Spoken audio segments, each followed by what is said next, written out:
Assalamualaikum warahmatullahi wabarakatuh. Bismillahirrahmanirrahim. Alhamdulillahirabbil alamin. Wa bihi nasta'inu ala umuri dunya waddin. Wassalatu wassalamu ala asyrafil anbiya'i wal mursalin sayyidina wa maulana Muhammad amma ba'du. Yang terhormat kepada pengasuh Pondok Pesantren Zainul Hasan Ginggong, Kiai Haji Muhammad Hasan Mutawakkil Allah SHMM, dan yang terhormat kepada Rektor Universitas Islam Zainul Hasan Ginggong, Dr. Abdul Aziz Wahab BAMG, dan yang terhormat kepada Dekan FTU, dosen Ibu Wahyu Lestari MPD, dan yang terhormat kepada DPL PPLK, dosen Mahfud Sulaiman MPD, dan yang terhormat kepada dosen Kaprodi Tadris Ilmu Pengetahuan Sosial Bapak dosen Babul Bahrudi MPD. Perkenalkan, nama saya Faisal Hakim dari Tadris Ilmu Pengetahuan Sosial semester 7. Baik, di sini saya akan mempresentasikan hasil penelitian saya selama PPLK di SMAN 1 Maron. Dan di sini penelitian saya itu berjudul pengaruh media crossword puzzle terhadap minat belajar siswa pada mata pelajaran ekonomi di SMAN 1 Maron. Dan selanjutnya yaitu pendahuluan.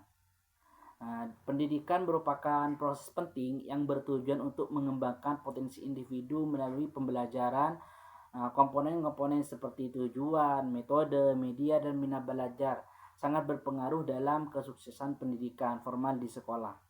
Pendidikan harus mampu menciptakan suasana pembelajaran yang menarik dan interaktif seperti menggunakan media yang sesuai, misalnya crossword puzzle, untuk meningkatkan minat belajar siswa. Saya mengambil penelitian ini, alasan saya pertama itu, selama saya mengajar di sana itu, sebagiannya, tidak semuanya, siswa itu waktu saya menjelaskan itu banyak yang ngomong sendiri, terus juga bergurau, dan juga sering kadang ada yang keluar, tapi itu sebagian. Maka dari itu, menurut saya itu bahwa siswa atau peserta didik di SMAN 1 Maron itu terkait dengan pembelajaran, khususnya pembelajaran ekonomi itu minatnya berkurang atau sedikit. Maka dari itu saya mengambil judul ini, yaitu ingin mengetahui bahwa menggunakan media crossword puzzle ini apakah bisa meningkatkan minat belajar siswa khususnya pada mata pelajaran ekonomi.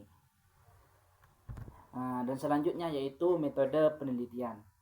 Untuk metode penelitian itu, subjeknya itu terdiri dari 30 siswa kelas 11C. Terus metode yang saya gunakan itu menggunakan metode kuantitatif dengan desain pre-eksperimen, one group, pre-test, dan post-test. Jadi untuk metode yang digunakan desainnya itu menggunakan satu kelas saja, tidak menggunakan dua kelas. Maka di sini metode penelitian yang saya gunakan itu dengan desain pre-eksperimen, one group, pre-test, and post-test. Untuk pengambilan sampel dilakukan dengan teknik sample random sampling. Dan untuk data melalui minat belajar itu menggunakan angket. Jadi angket di sini itu diberikan 2 kali. Yang pertama itu angketnya itu diberikan sebelum perlakuan, setelah itu diberikan perlakuan, setelah itu dikasih lagi angket setelah perlakuan. Jadi angketnya itu diberikan 2 kali. Angket yang pertama itu sebelum adanya perlakuan, setelah yang kedua itu angket yang kedua itu setelah diberikan perlakuan. Untuk teknik pengumpulan data itu dilakukan melalui observasi dan angket. Untuk observasi dilakukan dengan pengamatan langsung selama proses pembelajaran, di mana peneliti bertindak sebagai guru sekaligus pengamat. Selain itu angket minat belajar itu menggunakan skala Likert atau 5 poin. Jadi untuk angketnya itu terdiri dari, untuk poinnya itu terdiri dari 5, itu ada sangat setuju, terus setuju, netral, tidak setuju, dan juga sangat tidak setuju. Untuk poin yang sangat setuju itu atau pertanyaannya itu bila positif, maka untuk poinnya itu 5 apabila menjawab sangat setuju. Sebaliknya, kalau pertanyaannya itu negatif, itu kebalikannya. Kalau pertanyaan itu negatif, berarti kalau siswa itu menjawab sangat setuju, maka skornya itu 1 gitu. Kebalikannya pertanyaan positif dan negatif. Untuk selanjutnya itu setelah diberi angket, hasil pretest dan postesnya itu dianalisis menggunakan uji normalitas. Uji normalitas menggunakan metode Sapir-Whorf untuk memeriksa apakah data itu berdistribusi normal atau tidak. Setelah dilakukan uji normalitas, selanjutnya itu menggunakan uji Paired Sample T-Test untuk menentukan apakah terdapat perbedaan signifikan antara pretest dan posttest gitu untuk pengumpulan datanya. Selanjutnya hasil dan pembahasan. Untuk hasil dan pembahasan, sebelum menggunakan media pembelajaran cross puzzle, rata-rata nilai pretest siswa itu 70,86. Berarti tergolong minat bacanya itu cukup tinggi ya. Cukup tinggi. Namun setelah perlakuan diterapkan itu menggunakan media cross puzzle, rata-rata nilai postnya itu siswanya itu meningkat menjadi 81. Hal ini menunjukkan adanya peningkatan terhadap minat belajar siswa setelah menggunakan media pembelajaran crossword puzzle. Kalau dilihat dari rata-ratanya, uji normalitas untuk menentukan apakah datanya itu berdistribusi normal atau tidak. Setelah digunakan uji normalitas mendapatkan hasil bahwa nilai signifikan untuk data postesnya itu 0,138 dan untuk data postesnya adalah 0,353. Karena kedua nilai ini signifikansi lebih besar dari 0,05, maka dapat disimpulkan bahwa data pretest dan posttest itu berdistribusi normal. Oleh karena itu, asumsi normalitas untuk melakukan uji Paired Sample T-Test telah terpenuhi. Setelah menggunakan uji normalitas, selanjutnya itu menggunakan statistik Paired Sample T-Test. Tabel yang kedua. Berdasarkan tabel yang kedua, memperoleh data bahwa nilai standar deviasinya yaitu untuk data hasil pretestnya adalah sebesar 6,90693.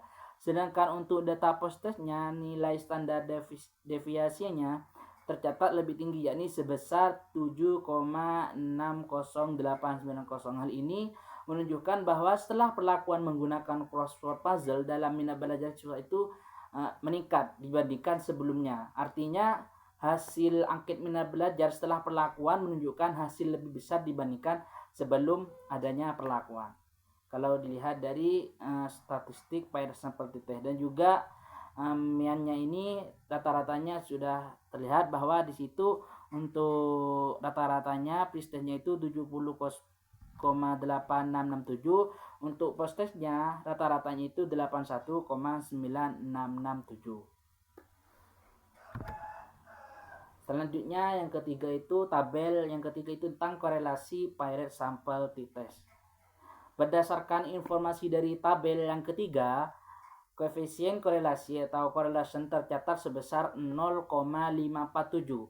Itu 0,547 dengan nilai signifikansi sebesar 0,002. Karena nilai signifikansinya di sini lebih kecil dari probabilitasnya 0,05, maka dapat disimpulkan bahwa ada hubungan antara variabel pretest dan variabel posttest. Setelah itu, tabel yang keempat itu menggunakan uji Paired Sample T-Test-nya. Kalau dilihat dari tabel yang keempat, hasil uji T-nya itu menggunakan Paired Sample T-Test menunjukkan bahwa nilai T-nya yang diperoleh adalah 8,767 dengan nilai probabilitas sebesar 0,000. Nah, nilai probabilitas ini jauh lebih kecil dari batas signifikansi yaitu 0,05. Oleh karena itu, berdasarkan kriteria pengujian statistik, hipotesis 0 atau H0-nya itu ditolak, yang menyatakan tidak ada perbedaan antara nilai pretest dan post-test. Maka H0-nya ditolak. Maka dengan H0-nya ditolak, hipotesis alternatif atau H-nya diterima, yang berarti terdapat perbedaan signifikansi antara nilai pretest atau sebelum diberikan perlakuan dan post-test setelah diberikan perlakuan. Dengan hasil ini dapat disimpulkan bahwa penggunaan media pembelajaran cross puzzle memberikan pengaruh terhadap meningkatkan minat belajar siswa khususnya dalam mata pelajaran ekonomi. Nah, selanjutnya itu kesimpulan. Disimpulkan berdasarkan hasil penelitian saya ini dapat disimpulkan bahwa penggunaan media pembelajaran cross puzzle berpengaruh signifikan terhadap peningkatan minat belajar siswa pada mata pelajaran ekonomi di SMAN 1 Maron. Kalau dilihat di rata-ratanya, nilai minat belajar siswa itu meningkat dari 70,86 sebelum menggunakan media pembelajaran cross puzzle menjadi 81,96 setelah menggunakan media. Maka menunjukkan peningkatan yang signifikan. Terus hasil analisis menggunakan uji pada sampel t-test menunjukkan perbedaan signifikansi antara nilai pretest dan post-test dengan nilai t hitungnya itu, kalau t hitungnya itu sebesar 8,767 lebih besar dari t tabel yaitu 2045, yang berarti media pembelajaran cross puzzle yang berarti hipotesis alternatif hanya diterima. Hal ini menandakan bahwa media pembelajaran crossword puzzle efektif untuk meningkatkan minat belajar siswa. Itu hasil penelitian saya selama PPLK di SMAN 1 Maron. Terima kasih, mungkin itu saja dari saya, kurang lebihnya mohon maaf. Wassalamualaikum warahmatullahi wabarakatuh.